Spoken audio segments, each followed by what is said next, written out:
말씀을 우리가 함께 합독을 하도록 하겠습니다. 성경 121페이지 신약 성경이죠. 누가복음입니다. 15장 11절에서부터 24절에 있는 말씀을 우리가 함께 합독을 하도록 하겠습니다. 시작. 또 이르시되 어떤 사람에게 두 아들이 있는데 그 둘째가 아버지에게 말하되 아버지여 재산 중에서 내게 돌아올 분깃을 내게 주소서 하는지라. 아버지가 그 살림을 각각 나눠 주었더니 그 후 며칠이 안 되어 둘째 아들이 재물을 다 모아 가지고 먼 나라에 가 거기서 허랑방탕하여 그 재산을 낭비하더니 다 없앤 후 그 나라에 크게 흉년이 들어 그가 비로소 궁핍함지라. 가서 그 나라 백성 중 한 사람에게 붙여 사니 그가 그를 둘로 보내어 돼지를 치게 하였는데 그가 돼지 먹는 지엽 열매로 배를 채우고자 하되 주는 자가 없는지라.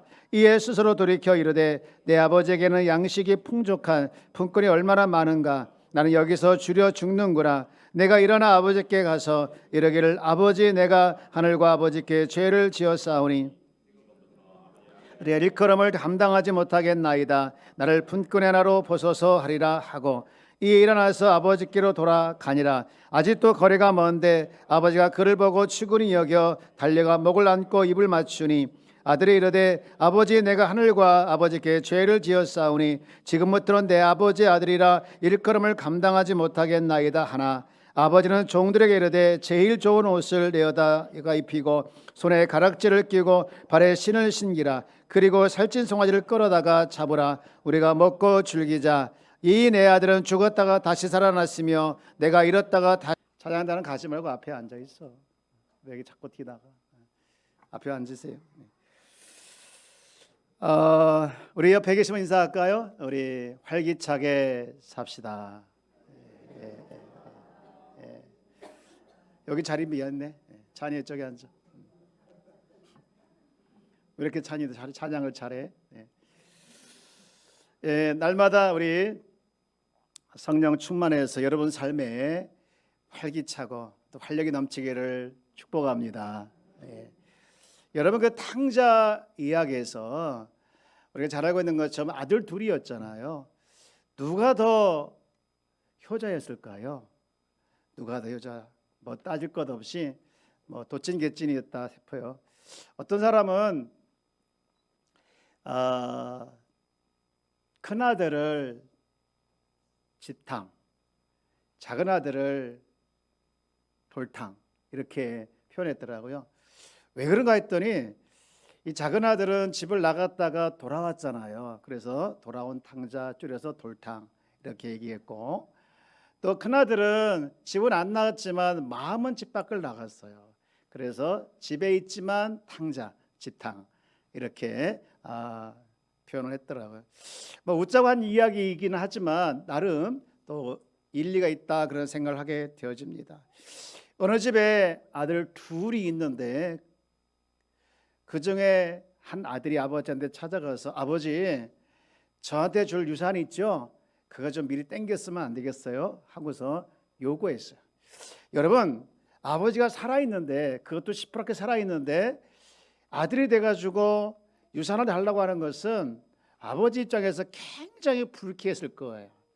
근데 그 아버지는 어쨌든 간에 불쾌했는지 안 불쾌했는지 모르겠지만 아버지가 돼서 자식한테 유산을 나눠줬죠. 그는 자신이 받은 유산을 가지고 이제 마음껏 쓰더라고요. 그런데 그 다음에 문제더라고요. 이 돈이 있을 때는 사람이 그에게 붙었는데 돈이 떨어지고 나니까 누구 하나 자기한테 가까이 하는 사람이 없어요. 설상가상으로 그가 살고 있는 나라에 크게 흉년이 들었죠. 여러분 누가복음 15장 오늘 읽은 14절 말씀을 보면 그 나라의 상황을 이렇게 표현하고 있죠. 다 없앤 후 그 나라에 크게 뭐가 들어? 흉년이 들어 그가 비로소 궁핍한지라. 어떡합니까? 돈은 다 떨어졌지. 그리고 그 나라에 흉년이 들었는데 크게 흉년이 들었지. 그리고 배는 고픈데 먹을 거 하나는 없지. 누구 하나 자기한테 찾아온 사람은 아무도 없지 하면서 그는 정말 폭삭망한 그런 사람이 돼버렸어요. 그의 인생에서 아무도 아무도 생각하지 못했던 그런 현실이 되고 말네. 진짜 불행한 사람이 되고 맙니다. 여러분, 그 취업 포털 커리어가 운영하는 기족 알바라는 사이트가 있는데, 그 곳에서 알바생을 대상으로 또 자취생을 대상으로 그런 앙케이트를 조사했어요.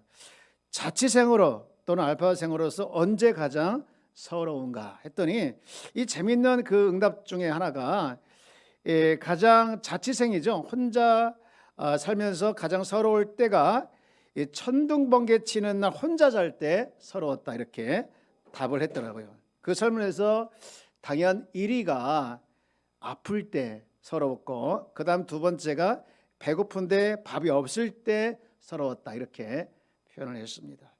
그러고 보면 사람이 서러운 것은 참 먹고 싶은데 먹을 것이 없을 때 가장 서러운 것 같아요.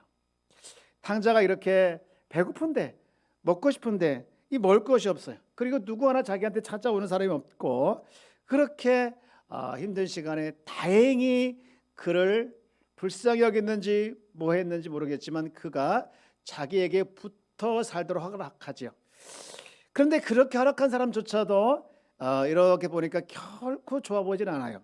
여러분, 누가복음 15장 15절 그리고 16절 말씀을 읽으면서 이 탕자가 누구한테 붙었는데, 그 붙은 사람이 어떤 사람인지 한번 볼까요? 자, 15절 16절까지 시작. 가서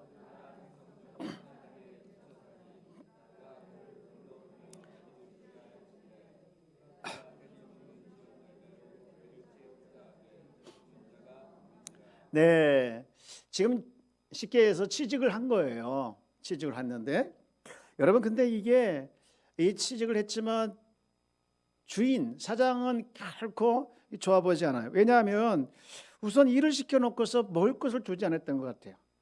그래서 먹을 걸 찾았죠. 그리고 두 번째는 유대인들은요, 돼지를 아주 부정한 짐승으로 취급을 합니다. 근데 그것을 치게 했어요. 여러분, 유대 랍비의 격언 중에 이런 격언이 있어요. 돼지를 사육하는 자는 저주를 받으리라. 돼지를 사육하는 자는 저주를 받으리라 할 정도로 굉장히 유대인들은 이 돼지를 아주 혐오의 대상으로 봤어요. 그럼에도 불구하고 이 주인은 그를 돼지치게 했고 먹을 것도 주지 아니했고, 그런 사람이었으니 결코 우리가 볼 때는 좋은 사람이 아니었다, 그렇게 결론 내릴 수가 있는데요. 사실 여러분, 지업 열매는요, 여기 나와 있는 것처럼 가축들의 가축들의 사유로를 사용하지만, 기근이 심하거나 먹을 것이 없을 때 사람들이 먹는 것으로 가끔 사용하기도 한다고 합니다. 여러분, 혹시 아주 어렸을 때 집을 어쩔 수 없이 나가봤던 적 있으십니까? 저도 한번 생각해 봤어요. 기억을 더듬어 봤는데, 여러분이 알고 있는 제 과거, 제가 중학교 때 가출했다고 한번 얘기를 했는데, 그거 말고 아주 어렸을 적에 제가 집을 나갔었던 적 있는가 한번 생각해 보았더니 다행히도 있더라고요.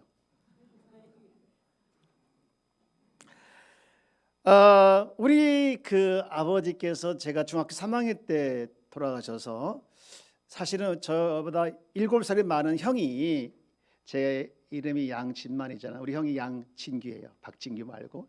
네. 근데 우리 형이 7살이 많은데 굉장히 무서워요. 굉장히 무서워. 한 번은 저한테 심부름을 시켰는데요, 조건이 있어요. 너 먼저 물건을 사고 남은 돈을 가지고 네가 먹고 싶은 거 사, 이렇게 조건을 줬어요. 너무 좋더라고요. 남은 돈을 가지고 제가 먹을 거 또 군것질을 할 수 있다고 생각하니까 너무 좋아서. 근데 제가 실수를 했어요. 남은 돈을 가지고 먹을 것을 사라는 그런 조건을 제가 너무 크게 들어서 돈 계산을 하지 않고 먼저 제가 먹고 싶은 걸 사 먹어버렸어요. 그러니까 진짜 사야 될 것을 사야 되다 보니까 돈이 부족해가지고 못 산 거예요. 가가지고 솔직히 얘기했죠. 이래 이래서 못 샀다 했더니, 형이 얼마나 화를 냈는지, 자기가 사오라 했던 거 안 사왔다고 욕을 하면서 때리면서 막 그렇게 쿠박하게 해가지고 제가 집을 뛰쳐나갔잖아요. 나가가지고 한참 이렇게 친구들과 놀다가 저녁이 돼서 아이들과 다 이제 헤어지는데 다 아이들은 갈 곳이 있어 집에 가고 나도 갈 곳이 있지만 형이 무서워서 못 들어간 거예요. 여러분 시골에 지금도 있는지 모르겠지만 이렇게 추수하고 난 다음에 볏집이 있죠. 볏집 추수하고 난 다음에 벼를 이렇게 따로 쌓아놓은 곳이 있는 그곳에서 제가 몸을 숨기고 이렇게 쉬고 있는데 점점 밤이 깊고 점점 이제 어두워지는데 보통 시간이 돼서 아이들이 안 오면 부모는 어떡합니까? 찾아 나서잖아요. 어떤 부모가 자식이 안 들어왔는데 안 찾아 나서 있겠습니까? 그런데 우리 어머니는 나를 안 찾아오더라고요. 여러분 형도 밉지 또 나를 안 찾아오는 엄마도 밉지 그리고 집에 가면 무섭지 해가지고 더 집에를 안 간 거예요. 그런데 밤이 깊으면서 형이 무서운 게 아니라 밤이 더 무섭고 심지어는요 밤에 호랑이가 나타나서 나를 잡아먹을 것 같은 생각이 막 드는 거예요. 그래서 벌떡 일어나가지고 집을 갔어요. 집을 가가지고 제가요 얼마나 놀랐는지 몰라요. 왜냐하면 우리 형이 나한테 때리고 뭐해서 내가 집을 나갔잖아요. 그걸 안 엄마가 얼마나 혼내는지 몰라요. 그것 한번 용서 못하고 그것 잘못됐다고 그렇게 때리고 용서하냐? 어떻게 네가 그러고서 형이냐? 어떻게 그러고 네가 이렇게 뻔뻔하게 이렇게 또 혼자 밥 먹고 있냐 하면서 혼내는데요. 제가 다 속이 시원하더라고요. 그런데 그렇게 혼내면서 어머니가 이렇게 보니까 울고 계시는 거예요. 내가 아직 안 들어왔고 지만 이렇게 생각하고 있는 저 형이 미워하는 그 아들을 미워하는 그리고 한쪽으로 나를 걱정하는 그 어머니가 미워하고 여러분 제가 두 가지 소득을 얻었잖아요. 하나는 형을 혼내니까 시원하고 또 하나는 나를 사랑하고 있다는 엄마를 느끼면서 내가 그 집에 들어가 주었어요. 여러분 제가 잠깐 집을 나가서 고생했던 거하고 이 둘째 아들이 집을 나가서 고생하는 거 비교가 할 정도 안 될 정도로 엄청난 고생을 하는 것이 이 둘째 아들이었잖아요. 그래서 자기의 고생 상태를 뭘로 표현했냐면요. 여러분 오늘 본문 15장 17절 말씀을 보십시오. 뭐라고 했습니까? 이에 스스로 돌이켜 이르되 내 아버지에게는 양식이 풍족한 품꾼이 얼마나 많은가. 그 다음에 나는 여기서 줄여 죽나 굶어서 죽게 되었구나 이렇게 표현하고 있잖아요. 얼마나 지금 배고팠으면. 물론 이제 나중에 마음을 돌이키고 집으로 돌아가서 집에서 이제 잔치를 벌여졌죠. 살찐 송아지 잡고 세수시키고 가락지 끼우고 신발도 신기고 그러면서 이제 잔치를 벌였는데 여기 재밌는 얘기 하나 있더라고요.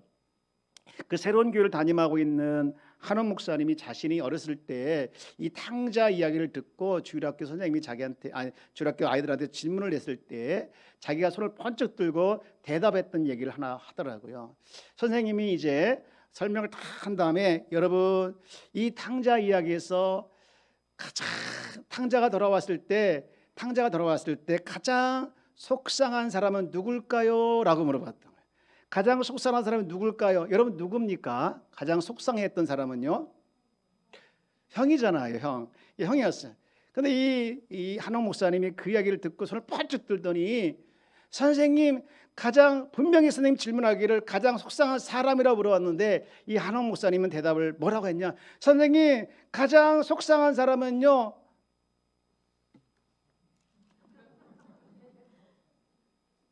살찐 송아지더라고요. 왜? 아니 탕자가 늦게 돌아왔으면 자기가 늦게까지 살 수 있는데 일찍 돌아와서 자기가 일찍 죽었다는 거예요. 그래서 자기가 굉장히 속상하고 억울하다는 것을 이야기했다는 거예요.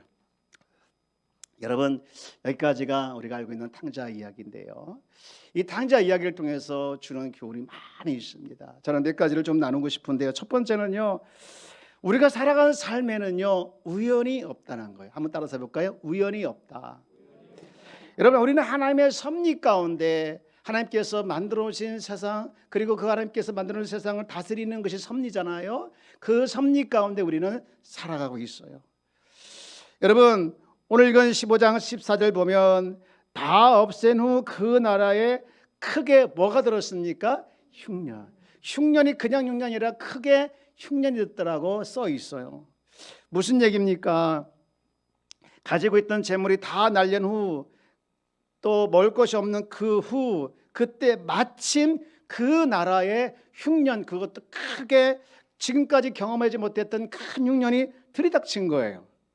특히 이 흉년은요, 보통 이 전쟁이나 또 가뭄 때문에 일어나서 이제 식량이 부족한 상태를 말하는 것일 수도 있겠지만, 그래서 그냥 일어났나 보다, 이렇게 단순히 일어났나 보다 이렇게 치부할 수 있겠지만, 이 구약에서는요, 이 흉년이나 기근을 종종 하나님의 징계로 묘사될 때가 있습니다. 하나 찾아보면 사무엘하 21장 1절 말씀을 볼게요. 여기 보면 다윗의 시대에 해를 거듭하여 3년 기근이 있으므로 3년 기근이 있습니다. 다윗이 여호와 앞에 간구하며 여호와께서 이르시되 이는 사울과 피를 흘린 그의 집으로 말미암으니 그가 기브온 사람을 죽였음이니라 하시더라. 왜 3년이 있었는가? 사울과 피를 흘려서 또 그 집 때문에 이렇게 3년 기근이 있었다라는 얘기를 하고 있는 거잖아요. 여러분, 이 말씀 좀 더 주의 깊게 봐야 되는 것은 지금 이 누가복음에 나와 있는 흉년하고 또 같은 저자가 쓴 사도행전에 나와 있는 흉년 또 하나 나와요. 사도행전 11장 28절 보면은요, 이것도 역시 누가복음의 저자가 썼어요. 여기 보면 그 중에 아가보라는 한 사람이 일어나 성령으로 말하되 천하에 뭐가 들리라? 큰 흉년이 들리라. 누가복음 15장에 나와 있는 큰 흉년하고 여기 나와 있는 큰 흉년은 같은 내용이에요. 그런데 원문을 보니까 단어를 잘못 각각 다르게 썼더라고요.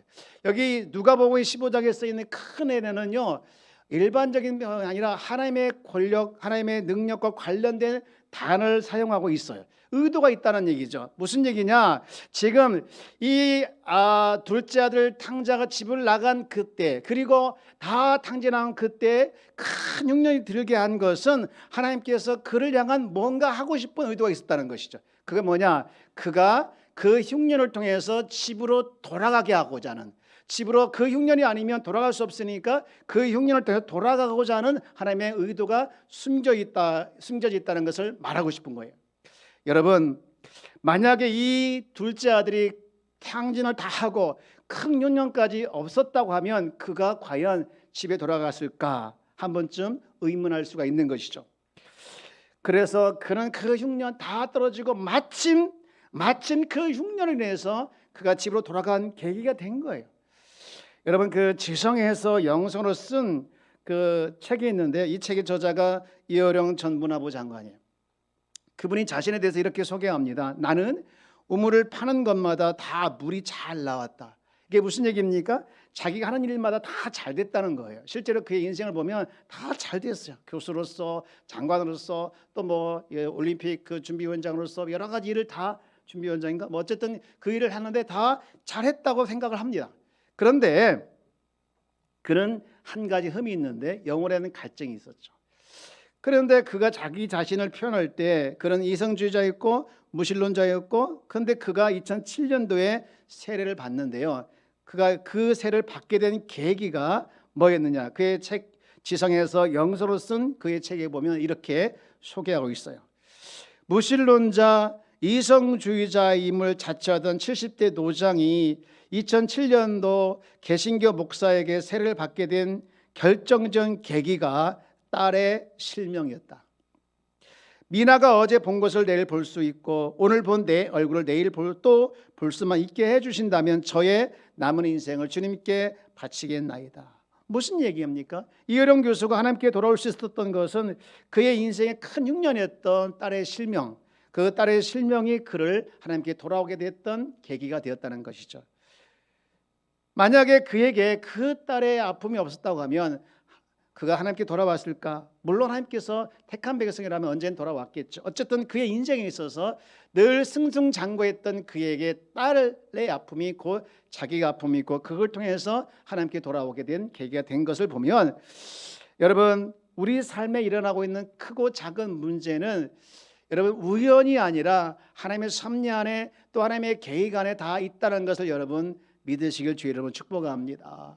때로는 이유가 없이 왜 내게 이런 일이 일어났을까? 왜 나에게만 이런 슬픔이 있을까? 왜 내게 이런 어려움이 있을까라고 우리가 하소연도 하고 또 따지기도 하고 그럴 수도 있겠지만, 그러나 이유가 있어서 그런 일이 일어났고 이유가 있어서 지금 일어나고 있으며 이유가 있어서 앞으로도 일어날 것이라는 것을 여러분 조금 더 의심하지 않기를 주의 이름으로 축복합니다. 그러나 중요한 것은 중요한 것은 모든 것이 하나님께서 우리에게 그런 어려움을 주고 때로는 고통을 주고 흉내라는 그 어려움을 줄 때는 우리를 죽게 놔두려는 것이 아니라 여러분 아버지가 있는 집 그리고 먹을 것이 많이 있는 집으로 인도하기 위한 도구이라는 것을 여러분 꼭 기억하여 날마다 여러분 어려움 속에서 넘어지지 않는 우리 귀한 성도가 되어지기를 주의 이름으로 축복합니다.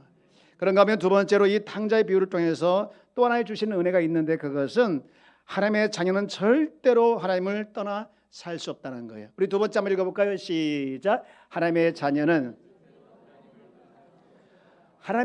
절대로 하나님을 떠나 살 수 없다. 이거 진리입니다. 지금 우리 교회가 대신방을 지금 하고 있잖아요. 어제도 어느 집사님 집에 신방을 다녀왔는데요. 제가 물어봤더니 그 가정이 한 5년 만에 온 것 같다고 얘기하더라고요. 다른 가정도 마찬가지로 늘 가기 전에 늘 기도합니다. 하나님 먼저 그 가정을 신방하여 주옵소서.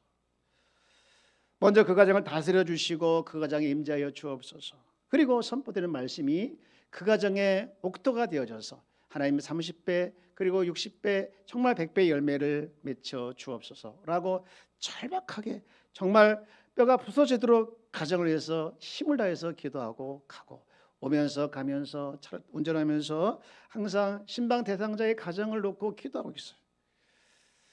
여러분 1년에 한 번 받는 신방 어느 가정이든지 예외가 없었으면 좋겠어요. 모두 다 받아서 하나님의 주신 은혜가 여러분 가정에게 충만하게 임하기를 축복합니다. 아무튼 그렇게 기대하고 또 기도하고 그 가정에 예배를 드리고 이제 말씀을 전하는데 말씀 들을 때 제가 은혜를 받았어요. 어제 선포된 말씀이 뭐였느냐면요, 이사야 43장 1절 말씀이었는데 이 말씀이에요. 야곱아 너를 창조하신 여호와께서 지금 말씀하시느니라. 이스라엘아 너를 지으신 이가 말씀하시느니라. 너는 두려워하지 말라. 내가 너를 구속하였고 내가 너를 지명하여 불렀나니 너는 내 것이라. 맨 마지막에 뭐라고 했습니까? 너는 내 것이라. 이 너는 내 것이란 말이요, 이게 그냥 연애할 때 남녀간에 할 수 있는 그런 아주 그냥 달콤한 이야기 아니겠어요? 너는 내 거야.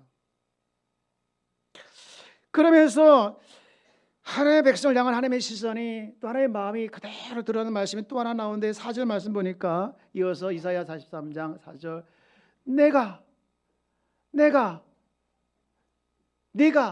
내 눈에는 보배롭고 존귀하여. 얼마나 사랑스러우면 네가 내 눈에는 보배롭고 존귀하여. 여러분 하나님께서 당신의 백성을 사랑하는 마음을 또 사랑하는 마음의 마음뿐만 아니라 이렇게 실제로 우리를 보배롭게 또 존귀하게 여기고 있음을 믿으시길 바랍니다. 보배롭고 존귀하게 여기 위해서 뭐라고 했습니까? 내가 내 대신 사람을 내어주며 백성들이 내 생명을 대신하리라 라고 말을 하고 있어요. 얼마나 보배롭고 존귀하였으면 다른 백성들의 생명을 대신해서 너를 살리겠다는 거예요. 여러분 이렇게 존귀하게 여기시고 나를 사랑하시는 우리 하나님이라는 것을 저도 그 순간 느꼈고 또 나누는 시간에서 너무 은혜로운 시간이었던 것 같아요. 이 시편 139편 7절 말씀에 보면 이런 말씀을 나오고 있어요. 내가 주의 영을 떠나 어디로 가며 주의 앞에서 어디로 피하리이까. 여러분 이게 사실인 줄 믿습니다. 여러분 우리는 다 하나님의 손바닥 위에 있는 인생이에요. 하나님을 피하여 숨을 곳도 없겠지만 우리가 하나님 떠나서 살 수 없는 존재를 하나님께서 아예 처음부터 창조했어요. 저를 한번 따라서 해볼까요? 하나님 떠나면 나만 손해다. 여러분 우리 하나님은요, 우리가 하나님 안에서 풍성하게 기뻐하며 행복하게 잘 살기를 원하고 있어요. 요한복음 16장 24절 말씀에 보면 너희가 지금까지 기도하여 했으나 그러나 지금부터 기도하라. 그러면 너희 기쁨이 충만하리라. 이 하나님 이 말씀 안에 하나님의 마음에 다 담겨져 있는 거 아니겠어요? 우리 하나님께서 우리가 풍성한 삶을, 우리 하나님께서 우리가 기뻐하는 삶을 살아가길 원하고 있는 거예요. 여러분 우리는 어디로 떠나갈 수 없음을 기억하며 하나님 안에서 행복하시고 하나님 안에서 기뻐하시고 그리고 그렇게 누리지 못하는 사람들에게 여러분의 기쁨과 행복을 나눠줘서 행복이 전해지고 기쁨이 전해지는 역사가 여러분 때에 일어나기를 주의 이름으로 축복합니다. 한번 인사해볼까요? 하나님 때문에 행복합니다. 우리 한번 외쳐보시죠. 하나님 때는 행복합니다. 이 행복의 고백이 실제가 되길 주의 이름으로 축복합니다. 마지막으로 이 말씀 중에서 주는 또 하나의 은혜가 있는데 그것은 뭐냐? 아버지와 함께하는 것이 최고의 복이라는 거예요. 우리 마지막 한번 더 읽어볼까요? 시작. 아버지와 함께하는 것이 최고의 복이다. 여러분, 첫째 아들과 둘째 아들, 집 나간 탕자 집탕, 돌아온 탕자 돌탕이죠. 여러분, 둘째 아들도 있지만 첫째 아들이 좋은 점도 있더라고요. 좋은 점. 이 좋은 점이 뭐였습니까? 아버지 유산을 안 뺏어갔잖아요. 아버지한테 유산. 두 번째는 뭡니까? 그래도 끝까지 아버지 곁에서 자리를 지켰어요. 그런데 그가 그럼에도 불구하고 그는 아버지 마음을 몰랐어요. 동생의 아내는 안정에도 없었고 그가 살아왔다고 아버지가 막 자랑하니까 이 아들이 어떤 아들인데 아버지 좋아하십니까? 그 아들은 자산 다 탕진했잖아. 첫째 아들의 관심은 오로지 돈이었어요. 아버지의 마음이 얼마나 기뻐하는 것 전혀 상관하지 않아요. 그런 아들을 보면서 아버지가 너무 안타까워서 한 말이 하나 있죠. 여러분, 누가복음 15장 31절 말씀인데 이렇게 말하죠. 읽어볼까요? 시작. 아버지가 이르되 예 너는 항상 나와 함께 있으니 내 것이 다 내 것이로다. 내 것이 다 네 거라는 거예요. 하도 재산 얘기하니까 하도 물질 얘기하니까 다 네 거야 이거 라고 하는 거지요. 짜증 섞인 말투이기도 하지만 실제이기도 합니다. 그런데 조건이 있죠. 그 앞에 너는 나와 항상 함께 있으니. 큰아들에게서는요, 둘째 아들이 나갔던 들어왔던 죽었던 살았던 상관없이 그가 변하지 않는 게 하나 있는데 그것은 아들이란 신분과 함께 장자라는 권리죠.